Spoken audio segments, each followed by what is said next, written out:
गाउँ वरिपरिको वातावरण साँच्चीकै मनमोहक थियो। पूर्वतिर उचालिँदै गरेका हरिया डाँडाहरू, पश्चिमतिर फैलिएको घना वन, दक्षिणतिर तल तलसम्म फैलिएका खेतबारी अनि उत्तरतिर टल्किँदै गरेको सेतो हिमाल। बिहान सबेरै जब सूर्य उदाउँथ्यो, गाउँको घर घरबाट निस्किएको धुवासँगै चराहरूको चिरबिर आवाज मिसिन्थ्यो। त्यही गाउँको बीचतिर एउटा पुरानो ढुङ्गाले बनेको धारा थियो। गाउँका सबै मानिस त्यस धारामा पानी भर्न आउँथे। कोही बिहान सबेरै, कोही दिउँसो खेतको काम सकेर अनि कोही बेलुकी घर फर्कदा। त्यो धारा गाउँको जीवनको धड्कन सरह थियो। गाउँकै एक होशिला किसानकी छोरी थिई, सरस्वती। उसको अनुहारमा सदैव मुस्कान खिल्थ्यो। आँखा ठूलो, कपाल लामो र कालो, बोली मधुर। उसले बिहान सबेरै आमासँगै पानी भर्ने, गोठको काम गर्ने अनि बेलुकी घरमा सानो दिदी बहिनीलाई पढाउने गर्थे। गाउँका मान्छेहरू उसलाई मिहिनेती र असल स्वभावकी भनेर चिन्दथे। त्यसै गाउँमा अर्को परिवार बस्थ्यो, अरुण। अरुण जवान थियो, 20-21 वर्षको, हल्का गोरो, ठूला आँखा अनि सधैँ काममा तत्पर। उसले आफ्ना बाबुआमालाई खेतबारीमा सहयोग गर्थ्यो। खेत जोत्न, गोरु हाँक्न, बाली काट्न सबैमा निपुण। अरुण पनि गाउँका अरू युवाहरू जस्तै सरल र इमान्दार थियो। तर उसको मनमा एउटा रहस्य थियो, उसलाई सरस्वती मन पर्थी। एक दिन बिहान सबेरै सरस्वती आफ्नो डोको र गाङ्ग्री बोकेर धारातिर लागे। हिउँदको बिहान चिसो हावा चलिरहेको थियो। धारा वरिपरि फुलेको गुन्द्रुकको गन्ध अनि चिसो पानीको झरझर आवाज। त्यही बेला अरुण पनि पानी भर्न आएको थियो। धारामा सरस्वतीले गाङ्ग्री राखी मुस्कुराउँदै पानी भरिरहेकी थिए। अरुणलाई देख्दा उसको मुटु छाल झैं धड्कियो। अरुणले भने, सरस्वती, पानी तिमी पहिले भरेपछि म भर्छु, ढिलो भए पनि हतार छैन। सरस्वती हल्का लजाउँदै उत्तर दिई, हजुर, धारा सबैको हो नि, तपाईले पहिले पनि भर्न सक्नुहुन्छ। त्यसै क्षण दुवै बीच आँखा जुथ्यो। त्यो क्षण छोटो भए पनि जीवनभर सम्झन लायक भयो। गाउँमा धारामा पानी भर्ने समय रमाइलो मानिन्थ्यो। महिलाहरू गीत गाउँथे, धारामा पानी भर्न गइयो, साथी भेटियो, केटाकेटीहरू खेल्थे, ठट्टा गर्थे। धारा केवल पानी पाउने ठाउँ मात्र थिएन, त्यो गाउँको संस्कृतिको केन्द्र थियो। अरुण र सरस्वती पनि त्यही माहौलमा भेटिँदै गए। सुरुमा सामान्य बोलचाल, पछि साथी झैं कुरा अनि बिस्तारै मनको भावना। अरुणलाई सरस्वती निकै मन पर्थी, तर ऊ सजिलोसँग भन्न सक्दैनथ्यो। उसलाई लाग्थ्यो, उसलाई मैले मन पराएको थाहा भयो भने कतै रिसाउले कि, वा समाजले के भन्ला। सरस्वती पनि भित्रभित्रै अरुणलाई रुचाउँथी, तर उसले पनि देखाउँदिनथी। धारामा भेट्दा मुस्कान, गफगाफ अनि कहिलेकाहीँ आँखा जुत्दा आएको लजालु भाव, यी नै उनीहरूको प्रेमका संकेत थिए। धारामा भेट्नु अब दुवैको लागि संयोग मात्रै रहेन। अरुणलाई थाहा थियो माइनस सरस्वती प्राय बिहान सबेरै पानी भर्न आउँछिन्, त्यसैले ऊ पनि बिहानै गाङ्ग्री बोकेर आउँथ्यो। कहिलेकाहीँ अरू मानिस पनि हुन्थे, तर अरुण र सरस्वतीको आँखा सधैँ भेटिन्थ्यो। आज त पानी निकै चिसो छ जस्तो छ, अरुणले एक दिन भन्यो। सरस्वती हल्का हाँस्दै भनी, चिसो त हिउँदकै लक्षण हो नि, अरुण दाई। त्यो दाई शब्दले अरुणको मनमा न्यानोपन ल्याउँथ्यो, तर भित्र कतै गहिरो चाहना पनि पलाउँथ्यो। काश उसले मलाई दाई नभनी केही अर्कै सम्बोधन गर्थी। धारा मात्र नभएर गाउँका मेलापात, खेतमा रोपाई, भकारीमा धान थन्काउने बेलामा पनि उनीहरूको भेट हुन्थ्यो। सबै गाउँले जुटेर काम गर्दा रमाइलो हुन्थ्यो। कोही गीत गाउँथे, कोही ठट्टा गर्थे, कोही त नाच्दै धान रोप्थे। त्यस्तो वातावरणमा अरुण र सरस्वतीले एक अर्कालाई सहयोग गर्ने मौका पाउँथे। अरुणले सरस्वतीको भारी हल्का गरेर बोकेर दिन्थ्यो। सरस्वतीले पनि खेतमा पानी खुवाउने बेला अरुणलाई सहयोग गर्थे। त्यही सहयोगबाट उनीहरूको मन अझै नजिक हुँदै गयो। तर गाउँ सानो थियो, गाउँमा कुरा लुक्दैन। कसैले देख्यो भने भोलिपल्ट चौतारोमा कुरा पुगिहाल्थ्यो। अरुण र सरस्वती त धेरै नजिक भएका जस्ता छन् है, धारामा भेटिन्छन्, खेतमा पनि नजिकै हुन्छन्। यस्ता कानाफुसी सुरु भए। यद्यपि दुवै परिवार असल र इज्जतदार भएकाले कोही सिधै केही भनेनन्, तर यसले अरुण र सरस्वतीलाई अझै सावधान बनायो। सरस्वती बेला बेला आफ्नो सखी, साथी सीतासँग कुरा गर्थे। सीता, मलाई त अरुण दाई निकै असल लाग्छ, ऊ काममा पनि मिहिनेती, सबैलाई सहयोग गर्ने। सीता हाँस्दै भन्थे, लजाउन नपरेको, तिमीलाई मन परेछ त भन्न पर्यो नि। तर सरस्वती लजाएर टाढ्थे, होइन है, त्यस्तो होइन, तर उसले बोल्दा मेरो मन खुसी हुन्छ। अरुण पनि आफ्ना साथीहरूसित कुरा गर्थ्यो। म सरस्वतीलाई मन पराउँछु, तर कसरी भनौँ? साथीले सुझाउँथ्यो, तिमीहरू त पहिले नै नजिक भएका छौ, एक दिन धैर्य गरेर भन्नु, त्यो पनि धारामै भन्नु, किनकि तिमीहरूलाई जोड्ने धारा नै हो। तर अरुणलाई डर लाग्थ्यो। उसले अस्वीकार गर्यो भने हाम्रो सम्बन्ध नै बिग्रिन्छ कि। एक दिन बिहान धारा सुनसान थियो, अरू कोही थिएनन्, अरुण र सरस्वती मात्र। सरस्वती पानी भरिरहेकी थिए। अरुणले साहस गरेर भन्यो, सरस्वती, म तिमीलाई एउटा कुरा भन्न चाहन्छु। सरस्वतीले आश्चर्यचकित हुँदै सोधिन्, कस्तो कुरा? अरुण केही क्षण मौन रह्यो। उसको मुटु जोरोसँग धड्किरहेको थियो। फेरि भन्यो, धेरै दिनदेखि मेरो मनमा लुकाएर राखेको कुरा हो, म तिमीलाई मन पराउँछु। धाराको पानी झरझर बगिरहेको थियो। सरस्वतीको अनुहारमा हल्का लाज झल्कियो। उसले केही समय मौन रही अनि मुस्कुराउँदै भनी, अरुण दाई, म पनि तपाईलाई मन पराउँछु। त्यो क्षण दुवैको लागि जीवनकै सबैभन्दा मधुर क्षण थियो। तर प्रेम भन्न साथ सजिलो हुन्न। गाउँमा जात, परिवारको इज्जत, संस्कार यी सबै कुरा जोडिएका हुन्छन्। अरुण र सरस्वती दुवैको परिवार गाउँमा सम्मानित थिए, तर के उनीहरू खुलेर प्रेम गर्न सक्थे त? धारामा भेटघाट अझै जारी रह्यो, तर अब उनीहरूको नजरमा नयाँ चमक थियो। उनीहरूले एकअर्कालाई मात्र होइन, भविष्यलाई पनि देख्न थालेका थिए। अरुण र सरस्वतीको मन त अब खुलेर नजिक भइसकेको थियो, तर गाउँ सानो भएकाले उनीहरू खुलेआम भेट्न सक्दैनथे। त्यसैले उनीहरू प्रायः बिहान सबेरै वा बेलुकी अँध्यारोमा धारामा भेट्थे। धारा अब उनीहरूको गोप्य मन्दिर जस्तै भएको थियो, जहाँ दुई आत्माहरूले आफ्ना सपना बाँड्थे। अरुण, तपाईलाई कहिलेकाहीँ डर लाग्दैन? सरस्वतीले सोधिन्। के को डर? गाउँलेहरूले थाहा पाए भने के होला? अरुण मुस्कुराउँदै भन्थ्यो, सत्य प्रेमलाई लुकाउन सकिँदैन सरस्वती। चाहे जतिसुकै अवरोध आए पनि म तिमीलाई छाड्दिन। यी शब्दहरूले सरस्वतीको मनमा भरोसा जगाउँथे। तर गाउँमा कुरा लुकेर बस्दैन।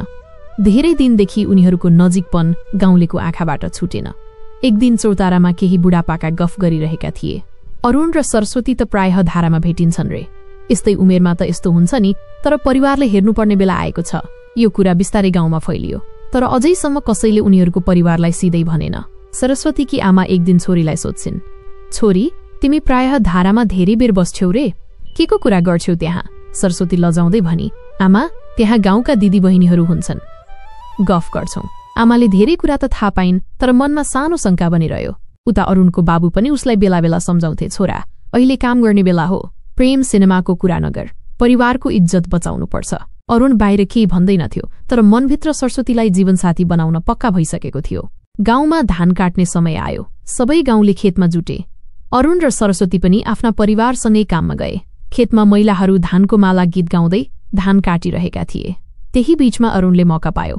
उसले सरस्वतीलाई गुप्त रूपमा एउटा धानको माला बनाएर दियो। सरस्वतीको अनुहार रातो भयो। उसले मुस्कुराउँदै त्यो माला आफ्नो कपालमा सजाइन्। त्यो दृश्य देख्दा अरुणलाई लाग्यो, जुन सपना मैले देखेको छु त्यो यथार्थ बन्नेछ। अब उनीहरूले एकअर्कालाई चिठी लेख्न थाले। धाराको नजिकै एउटा पुरानो रुखको खाल्टोमा उनीहरूले चिठी राख्थे। अरुणले लेख्थ्यो, तिमी मेरो जीवनको उज्यालो हौ, तिमी बिना यो गाउँ सुनसान लाग्छ। सरस्वती लेख्थी, अरुण, तिमीलाई देख्दा मेरो मन शान्त हुन्छ। मसँग धेरै कुरा भन्नु छ, तर शब्दले पुग्दैन। यी चिठीहरूले उनीहरूको प्रेमलाई अझ बलियो बनाउँदै लगे।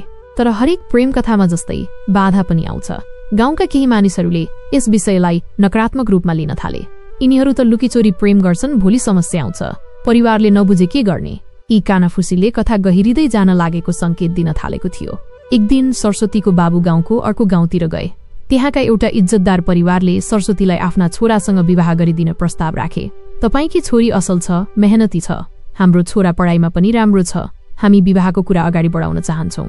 यो कुरा सुनेर सरस्वतीका बाबुआमाले भित्रभित्रै सोच्न थाले, तर सरस्वतीलाई थाहा भएन। गाउँको त्यो प्रस्ताव सुनेपछि सरस्वतीको बाबुआमा घरमा कुरा गर्न थाले। छोरी अब ठूली भइसकेकी छ, विवाहको कुरा सोच्नुपर्छ, बाबुले भने। आमाले पनि टाउको हल्लाइन्। समान परिवार, इज्जतदार लोग्ने घर, के छ र सोच्ने? त्यो बेला सरस्वती भान्सामा बसी भात पकाइरहेकी थिए। उसले आमा बाबुको कुरा सुनेर मन थरथर काँप्यो। म त अरुणलाई मन पराउँछु, यो विवाह त मेरो जीवनभरको सपना तोड्ने कुरा हो। भोजको तयारी जस्तै विवाहको कुरा अघि बढ्न थाल्यो, तर सरस्वती मौन रहिन्। उसले आमा बाबुलाई केही भन्न सकिन। लाज, डर र समाजको बन्धनले उसको बाणी रोकिदियो। तर उसको आँखाले भने सबै कुरा भनिरहेका थिए। गाउँको कानाफुसी अरुणसम्म पनि पुग्यो। सरस्वतीको विवाह अर्को गाउँमा तय हुँदैछ रे। यो कुरा सुनेपछि अरुणको मुटु भाँचिएको जस्तो भयो। धेरै बेर ऊ चौतारीमा बसिरह्यो, आकाशतिर हेरेर। मैले त जीवन उसको लागि समर्पण गर्ने कसम खाएको थिएँ, अब उसलाई कसरी गुमाऊ? त्यो बेलुकी सरस्वती धारामा गइन्। उहाँले गाग्री राखिन्, तर पानी भरिए पनि मन भने खाली जस्तो लागिरहेको थियो। अचानक अरुण पनि त्यहाँ आइपुग्यो। दुवैको आँखा जुध्यो, तर आज त्यो आँखा भरिएको थियो आँसुले। अरुणले दुखी स्वरमा भन्यो, सरस्वती, के यो कुरा सत्य हो? तिम्रो विवाह अर्को गाउँमा हुँदैछ? सरस्वती रोएर भनी, अरुण, म तिमीलाई मन पराउँछु, तिमीलाई छाड्न सक्दिन। तर आमा बाबुका अगाडि म बोल्न सकिन। त्यो सुनेर अरुणको आँखा रसाए। उसले सरस्वतीको हात समात्दै भन्यो, यदि तिमी मलाई माया गर्छौ भने हामी लड्छौं, समाजसँग, परिस्थितिसँग, तर हामी हार्दैनौ। त्यही धाराको छेउमा झरझर बगिरहेको पानीलाई साक्षी राखेर दुवैले एक अर्कालाई कसम खाए, जुनसुकै परिस्थिति आए पनि हामी छुट्ने छैनौं। परिवार र समाजले जति रोकुन्, हाम्रो माया साँचो छ। धाराको पानी बगिरहेकै थियो, मानौ त्यो पनि उनीहरूको वचनको साक्षी बनिरहेको थियो। अब प्रेम मात्र होइन, संघर्ष पनि सुरु भएको थियो। अरुणले आफ्नो बाबुआमालाई मनाउने निर्णय गर्यो। उता सरस्वतीले पनि आमाबाबुलाई भित्रभित्रै बुझाउने प्रयास गर्ने सोचेकी थिइन्। तर गाउँमा भने कानाफुसी अझै बढिरहेको थियो। यी दुईले त आफ्नो मनले गर्छन्, भोलि परिवारलाई लाज हुन्छ। यस्तो कुरा खुलेर भयो भने समाजले स्वीकार्दैन। गाउँको दबाव, परिवारको डर, तर प्रेमको दृढता, यी तीनै कुरा अब उनीहरूको जीवनमा भिड्न थाले। अरुणले एक साँझ बाबुआमालाई साहस गरेर कुरा उठायो। बाबा आमा, म तपाईलाई एउटा कुरा भन्न चाहन्छु। के कुरा? अरुणले निहुरेर भनिदियो, मलाई सरस्वती मनपर्छ। म उसलाई जीवनसाथी बनाउन चाहन्छु। कुरो सुनेर बाबु एक्कासी रिसाए।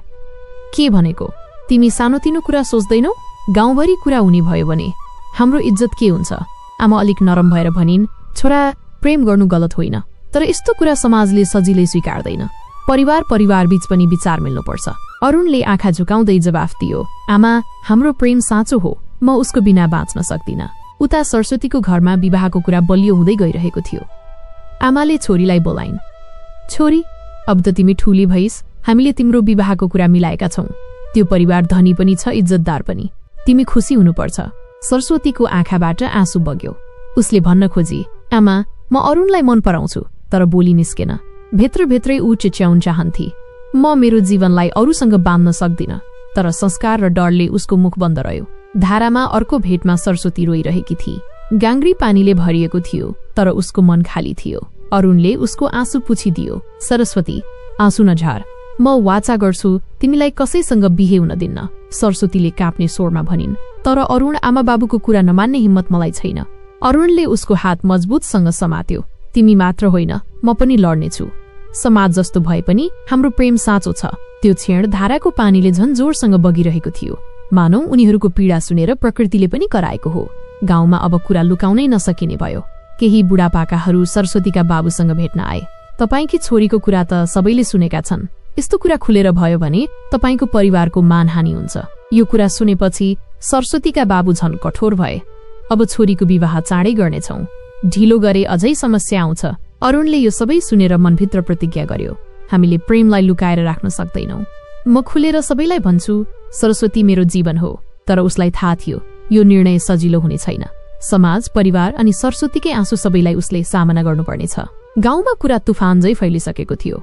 चौतारामा, मेलापातमा, खेतबारीमा जहाँ गफ हुन्थ्यो त्यहाँ अरुण र सरस्वतीको कुरा हुन्थ्यो। यस्तो खुलेआम प्रेम गर्ने गाउँको संस्कार नै बिगार्ने काम। छोरीले बाबुआमाको कुरा नमान्दा कस्तो हुन्छ देख्यौ नि। यी भनाइहरूले सरस्वतीको परिवारमाथि भारी दबाव पारे। उसको बाबु अझ कठोर हुँदै गए। अब छोरीलाई बाहिर निस्कनै दिँदैनौ, विवाह तुरुन्तै गर्छौं। अब सरस्वतीलाई धारा जान पनि दिइएन। गाङ्ग्री बोकेर पानी भर्न जाँदा सबैको नजर उसमाथि पर्थ्यो, त्यसैले आमाले घरमै रोकिदिइन्। धारा, जसले उनीहरूको प्रेमलाई जोडेको थियो, अब टाढिएको थियो। राति चन्द्रमाको उज्यालोमा उसले झ्यालबाट बाहिर हेर्दै आँसु झार्थे। अरुण, तिमी बिना यो जीवन अधुरो छ। अरुणलाई यो सब थाहा भयो। उसको मन भित्रैदेखि पोलिरहेको थियो। एक रात उसले आफ्ना बाबुआमालाई फेरि भने, म सरस्वतीलाई नै जीवनसाथी बनाउँछु, चाहे समाजले जे भनुन्। आमाले आँसु झार्दै भनिन्, छोरा, तिमीले हामीलाई गुमाउने छौ भन्ने डर लाग्छ।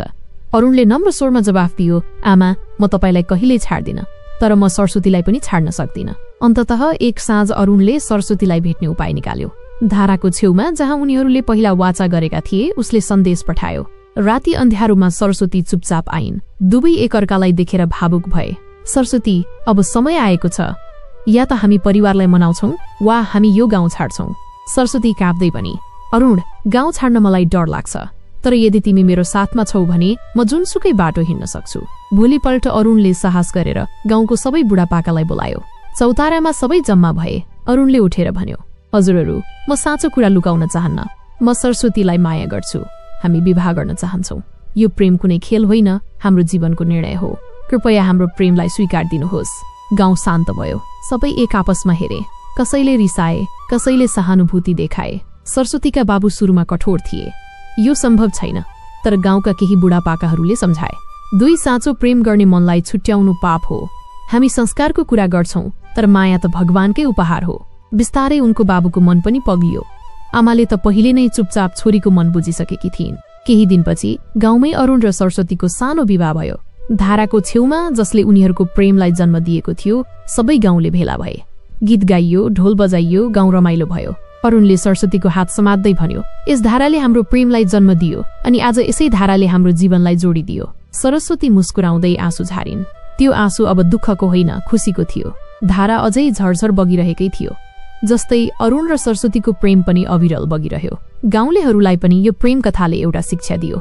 साँचो माया कुनै जात, परिवार वा समाजका पर्खालले रोक्न सक्दैन। यो थियो गाउँको धारामा जन्मिएको अरुण र सरस्वतीको मिठो प्रेम कथा। साँचो माया कुनै बन्धनले रोक्न सक्दैन भन्ने सन्देश दिने यो कथा तपाईलाई कस्तो लाग्यो? कृपया आफ्नो विचार तलको कमेन्टमा लेख्न नबिर्सनुहोस्। यदि तपाईलाई यो भिडियो मन पर्यो भने लाइक गर्नुहोस्, शेयर गर्नुहोस् अनि हाम्रो च्यानल सब्स्क्राइब गरेर समर्थन गर्नुहोस्। हामी तपाईलाई अझै धेरै गाउँका जीवन कथा, प्रेम कथा र प्रेरणादायी कथाहरू ल्याउनेछौँ। अर्को कथासम्मका लागि नमस्ते।